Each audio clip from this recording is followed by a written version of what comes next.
YSR Congress party అధినేత జగన్మోహన్ రెడ్డి దూకుడు పెంచారు. ఇక నుంచి ప్రజల్లో బలంగా ఉండాలని నిర్ణయం తీసుకున్నారు. కూటమి పార్టీలో 3 సమన్వయంతో ముందుకు సాగుతుండడం, కేంద్ర ప్రభుత్వం సంపూర్ణ సహకారం అందిస్తుండటంతో జగన్ వైఖరిలో మార్పు వచ్చింది. ఇక జనంతోనే ఉంటేనే పార్టీ మనుగడ ఉనికి సాధ్యమన్న నిర్ణయానికి వచ్చారు. 2029 జనవరి వరకు జనం బాట పట్టేలా ప్రణాళిక రూపొందించుకున్నారు.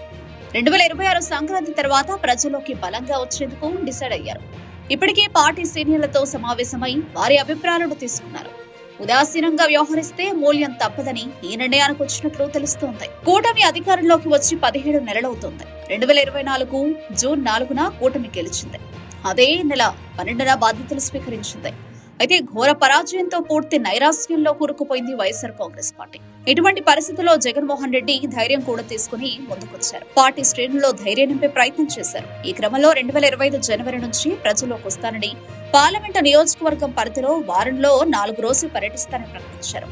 అయితే కూటమి ప్రభుత్వానికి అవకాశం ఇవ్వకుండా ప్రజల్లోకి వస్తే బాగుండదని సీనియర్లు సలహా ఇచ్చారు. దీంతో తన జిల్లాల పర్యటనను వాయిదా వేసుకున్నారు జగన్. అయితే కూటమి పట్టు బిగుస్తుండటంతో జగన్మోహన్ రెడ్డి పునరాలోచనలో పడ్డారు. ఓవైపు పార్టీని కాపాడుకుంటూనే 2029 నాటికి బలం కూడా తీసుకోవాలని భావిస్తున్నారు. అందుకే వరుసగా జనంలో ఉండేలా ప్లాన్లు చేస్తున్నారు.